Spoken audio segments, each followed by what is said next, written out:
Hi, I'm Danny, otherwise known as the Curious Crone. Let's wrap some rocks today. Today we are going to do the abalone, I'm not sure if the E is silent or not, otherwise known as the awabi knot from the Mizuhiki tradition, which is Japanese decorative knot making. It's a very simple knot to execute that is made unknowingly complicated by the 3 separate cords in 3 bands of color, because as you'll see, we need to work fairly hard to keep the 3 cords organized as we make this knot. So I'll put that over there for now. Before we get into how to make the awabi knot, I want to tell you that if you want to learn more about wrapping rocks, hey, I have a book for that. I wrote this book this year. It is 54 pages long, and it's got everything you need to know about rock wrapping. This knot is not in this book, but for example, you'll be able to learn this particular rock wrap, and this one as well. It's got all the information you need to get started in rock wrapping. It's got information about supplies and tools that you'll need. It's got the basic techniques, and as you can see, full color illustrations on 3 different rock wrapping projects. So you can look for that. I will put a link in the description, and you can see it on the screen as well. So thank you for this commercial interruption. Hopefully YouTube is not putting too many of their own commercials on this, and we can get straight to the business of how to make the awabi rock wrap. So I am fussing with the order of these cords. I have 3 pieces of leather cord. It's a 1 millimeter diameter cord, and the cords themselves are about 55 centimeters long. So, and then my rock is about maybe 5 centimeters in width. So of course the size of the rock will determine what your length of cord needs to be.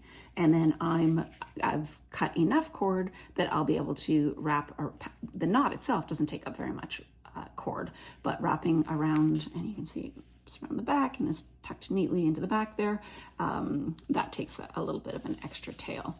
So we'll put that over there. And what I am going to do now is try to find the approximate middle of these cords. It doesn't have to be the exact middle, but it'll give us an even tail on either side.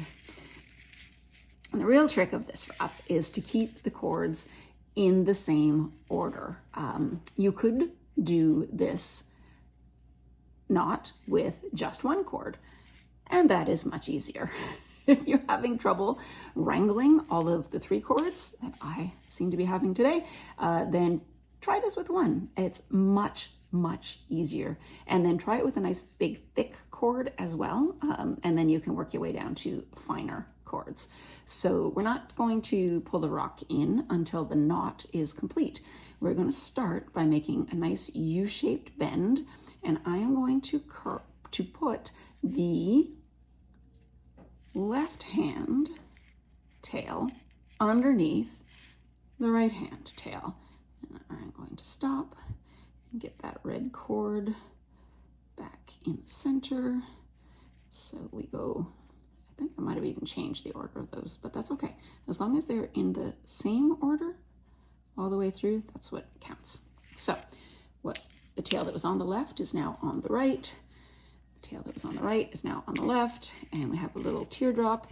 Important, the tail that goes from left to right needs to be behind. So then we take the tail, the cord that is on top, we curve it around, and we lay it, come on, work with me little pieces, across like this. So we are making, my cords are out of order again. We are making a little pretzel, as I like to call it. Stop and fuss so that they are all in the same order. Okay, so the blue is on the outside, and we have a little pretzel here. So the important thing about the little pretzel, there are 2 lobes, one at the top and one at the bottom, and then a triangle in the center. The important parts are that there are two legs. One comes underneath, it comes from underneath as it goes towards the top, and the other tail goes over top of the curving piece as it goes towards the bottom. And then the other important piece is that the colors stay in the same order. So here's my little pretzel. I'll move my thumbs around so you can get a good look at that. So what I'm going to do now is I'm sliding down the length of my cords to hopefully keep them a little bit in the same order so they don't fight with me too much. And the important parts here are that I go with this cord, I am going to go over top of this one, then I'm going to swoop under, come up in the center of this spot right here. I'm going to go over this cord into that hole, under this cord, out of this hole, and out. And that's it. That's all there is to this wrap, to this knot. And yet it vexes me. So we're going to go over this guy.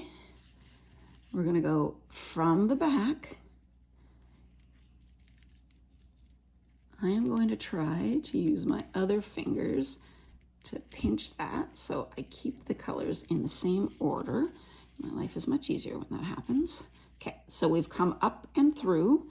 Now we're going to go over the leg of the pretzel.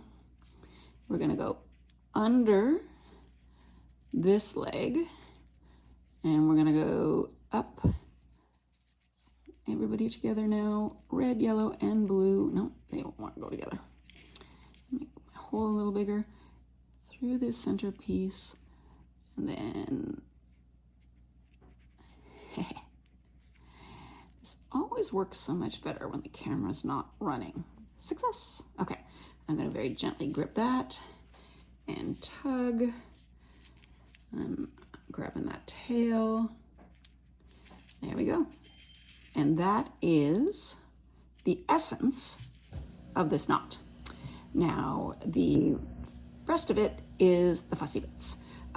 You'll see that the blue is out of alignment here. So the first thing I'm going to do is flatten everything to make sure the cords are where they're supposed to be. And an easy way to do that is where is the cord supposed to be positioned? The blue is supposed to be on the outside. So I'm going to back this cord up a little bit. Find out, I want to go this way. And then I am going to shift it. I want this to be on the other side of the yellow one. And then I pull the yellow one underneath. Okay, there we go. So now I'm going to gently tug that off to the side again. Okay, so there we have our very basic awabi knot. But he's pretty loosey-goosey when you compare it to this one. So let's tighten it up a little bit. And if you just grab these ends and pull, it's not going to work. It needs to be done. You need to kind of think about where the different pieces are. So if I was to pull from these ends, all it's going to do is make this part tighter, but we want the lobes on the outside to be tighter. So I'm going to hold your knot so that your original teardrop is, the curve is facing down and the legs are facing up. Then grab the outer lobes and tug. I'm tugging this way to make this center lobe smaller. So tug out that way, and then I can grab the legs and they're gonna tighten the lobes. These names that I give things, pretzels and lobes and legs and everything, completely arbitrary. Welcome to my linguistic universe. Okay, I'm gonna do the same thing again. So I'm gonna grab these pieces and maybe I'll even get under and over here. So I'm tugging this way, then I brace and tug that one like that. I'm gonna make this flat for myself, brace. Okay, so now he's tight, but he's a little wonky again. So let's take another look and make sure. Yeah, my yellow, a little too aggressive with my tightening there. I'm gonna pull these things back a little bit.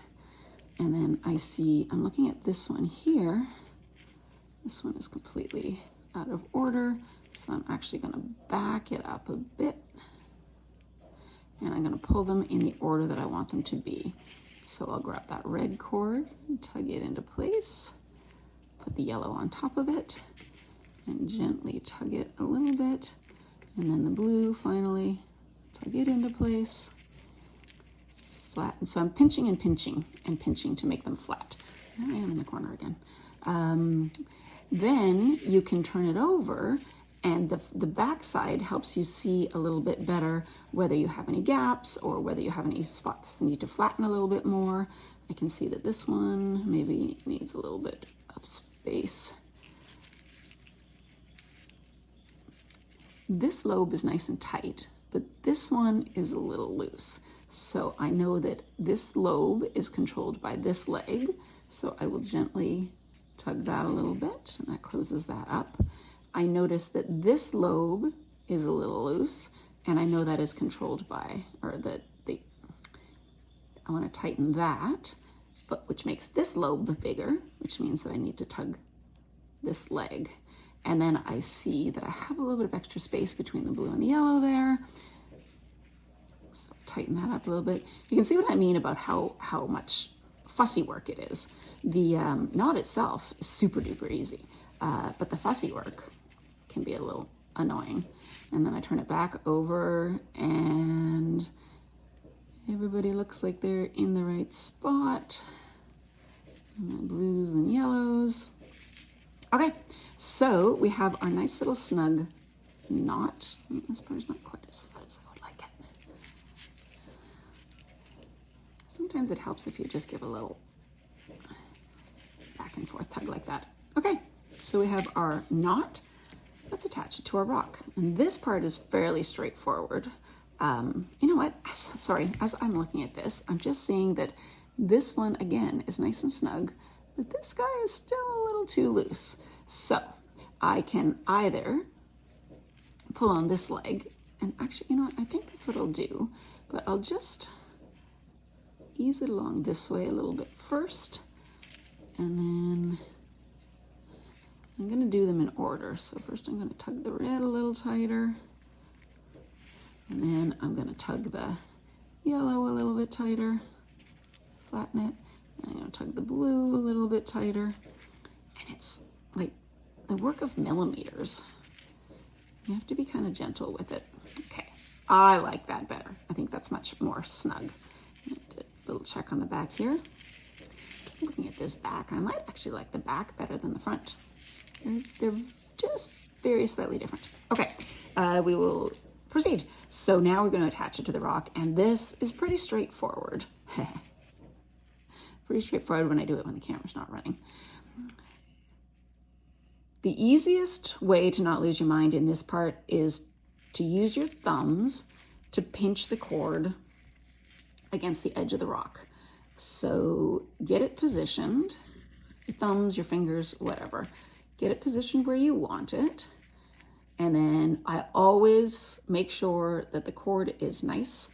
You're tugging firmly, but not so firmly that you're going to pull your knot out of alignment, because you can do that at this stage if you're not careful.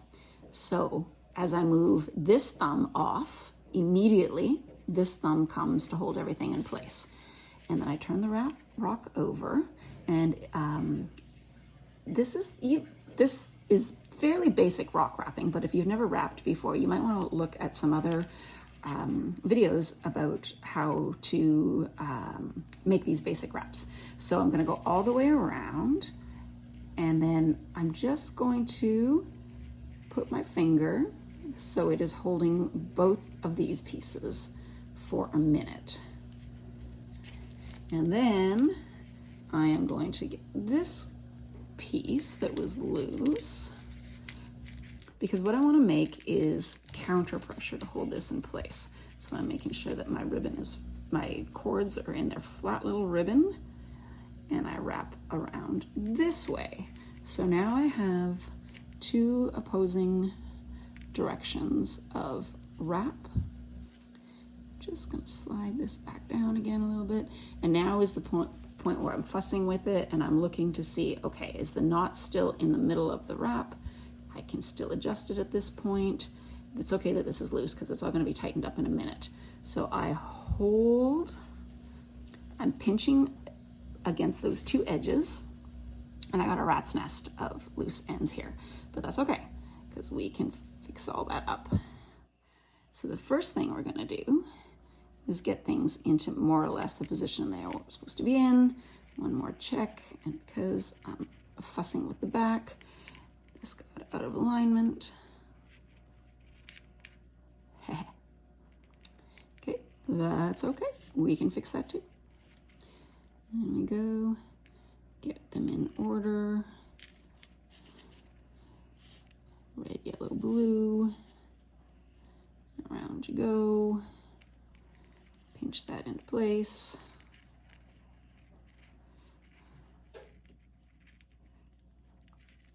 Okay.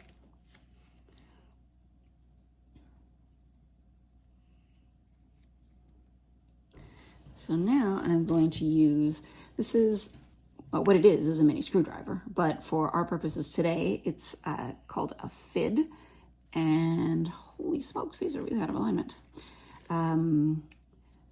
I am going to use it to bury my extra cord. So I'm going to take this. I've made myself a little gap with my screwdriver. I'm going to slide my 3 cords underneath here. I'm going to pull the screwdriver out of the way, and then these ends are going to be held in place with friction. So I give them a little tug, and then I will be able to tighten up and adjust all of this at the end, turning myself around, easier to work with. I'm going to use my FID again, make a fresh little gap here. Take my 3 cords, making them flat like a ribbon, slide them. Actually, you know what? Another easy way to do this is to slide them in order. So first the blue goes through, make way for the yellow, make way, make way. Right for the yellow, make way for the red.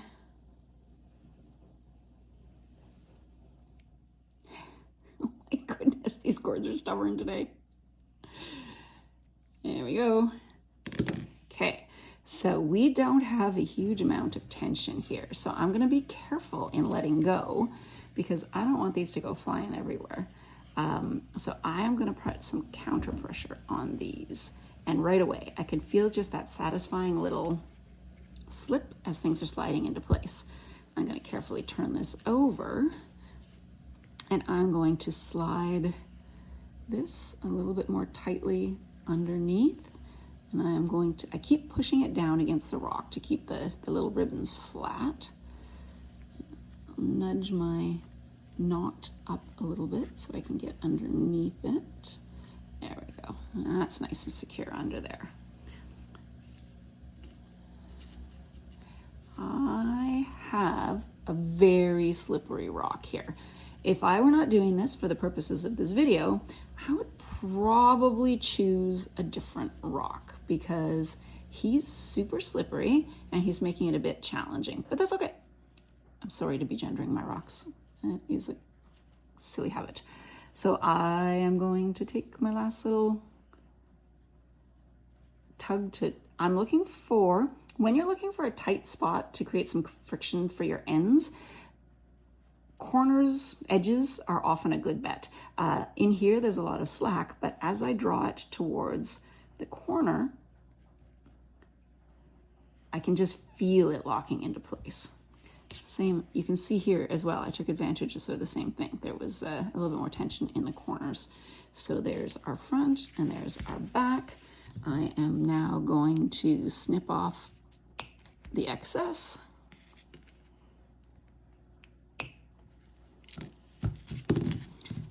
Give that an extra little nudge. Oh my goodness, this is a slippery rock. There we go. For the purposes of this demonstration, you can see that we have made an awabi knot. Not the most perfect one in the world, but if you find a rock that has a little bit more texture to it, and maybe you have cord that doesn't have quite so much attitude, you will have great success.